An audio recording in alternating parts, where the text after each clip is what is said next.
Case of Commonwealth versus Cusick and Strew.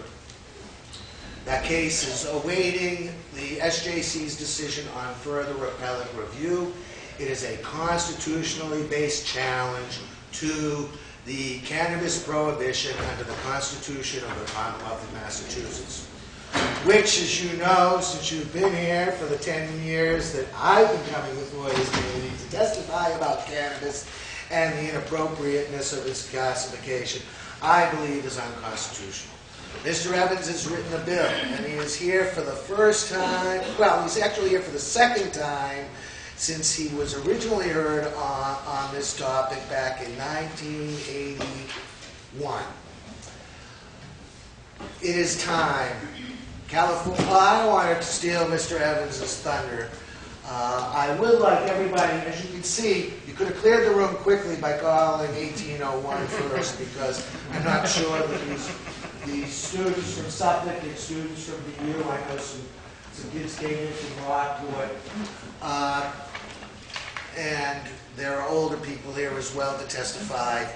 But I'm going to let Mr. Evans tell you about his bill. Before we hear his testimony, they can stick around. Oh, they can stick around and watch the sausage being made. And they can also testify if they like. They can testify if they like. They all understand that. All right. But we could have been able to, I'm sure that not all of them wish to take the time. They have to get back to their studies.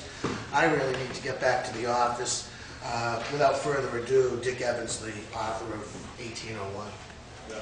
Thank you, Mr. Chairman.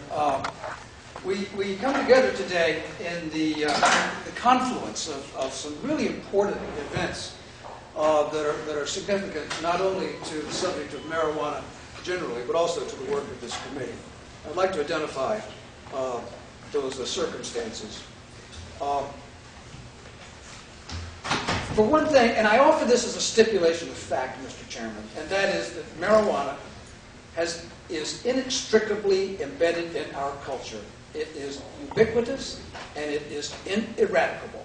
If there's anybody who thinks that the criminal justice apparatus can make marijuana go away, then I think he or she has a moral obligation to come forward and tell us how many people will have to be arrested and punished and prosecuted, and how much that's going to cost, and where the money's going to come from.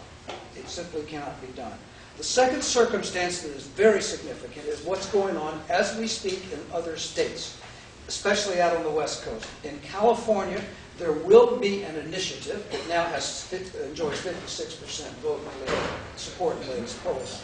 There will be an initiative to legalize marijuana. It will legalize possession and cultivation of personal amounts, and it will give the green light to local communities, counties, and cities to enact regulations to regulate and tax the production and distribution and sales of cannabis within those communities. In the state of Washington, another initiative is in the works. They're gathering signatures as we speak. It's even more interesting, I think. What that initiative will do is repeal the state's prohibition laws, the laws relating to marijuana, the prohibition laws, and replace them with nothing, thus ceding the responsibility and the enforcement for the enforcement of street-level enforcement in Washington to federal authorities. And that will be a very interesting kerfuffle, if you wish. You will see federal authorities will have to come in and provide street-level enforcement for the marijuana laws if the federal authorities wish to do so. The third circumstance that I think this committee needs to take into account is the fact that the people of Massachusetts are ready to bring some common sense to the marijuana laws of this state. I offer as hard evidence, Mr. Chairman, the fact that 45 out of 45 public policy questions that have been put on the ballot in Senate and representative districts in the Commonwealth for the past 8 years have passed by substantial margins. 45 out of 45. I offer as further hard evidence the fact that 65% of the voters in 2008 supported marijuana decriminalization. That's more than Mr. Obama received. And I offer as third hard evidence of the fact that the people of Massachusetts are ready for reform, the fact that the one candidate in the recent Senate election who opposed questions actively and who turned her back on those 65% of the voters who supported Dee Krim had her hat handed to her in that election. I think the point of this is that only in the privacy of the voting booth, Mr. Chairman, can people be honest about what they think about marijuana. You don't receive a lot of mail, and you don't receive a lot of telephone calls, I suspect, from ordinary folks looking for reform of the marijuana laws, and that's because they know better than to put their name on anything that's got the M word attached to it. And finally, Mr. Chairman, let me say that there's one other circumstance, and that is the fiscal health of the Commonwealth. We are here offering you a new source of revenue. Now, there's not too much hard data on how much revenue is available, but I will tell you this.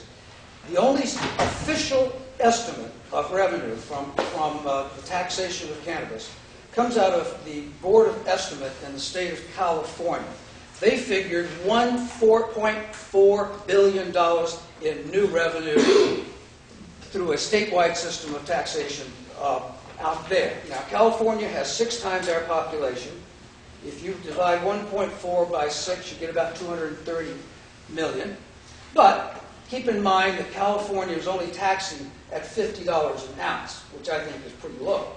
So if we really double the tax to $100 an ounce, you're looking at more or less $500 million in new revenue. And that's without... I think you might be losing some juvenile support. Sir, I suspect that every one of them would be pleased to pay taxes for this commodity. So we're looking at substantial revenue.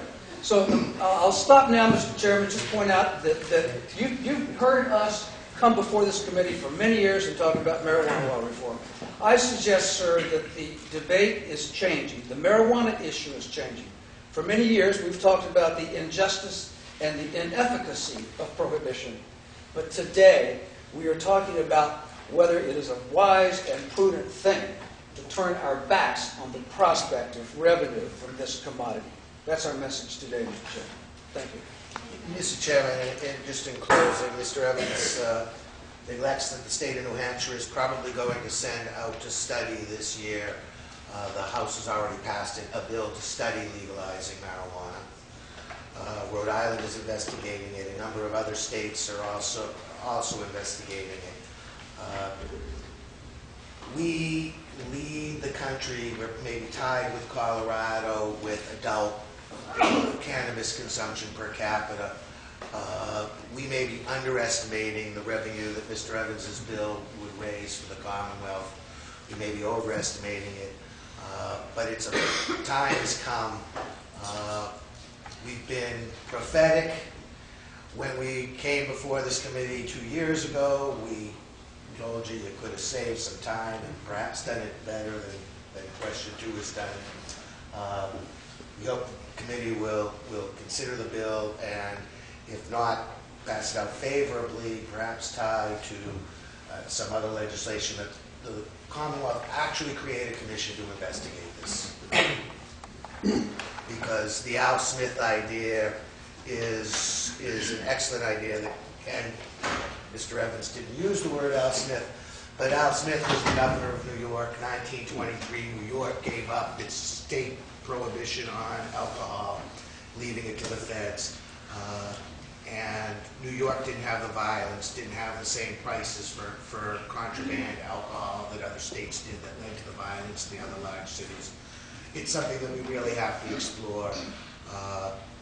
And we would hope that rather than waiting 10 years and having the people speak on this, that the legislature will make the sausage, cook the sausage, and send it out to the governor's office, and that the governor will approve $500 million a year is more than gambling is going to get.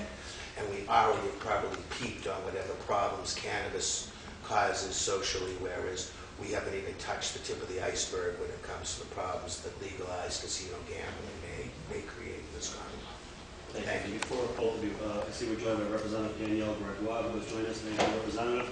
Are there any questions from any members of the committee for the 2 witnesses? Seeing none, as always, we thank you for your testimony. Thank you, sir.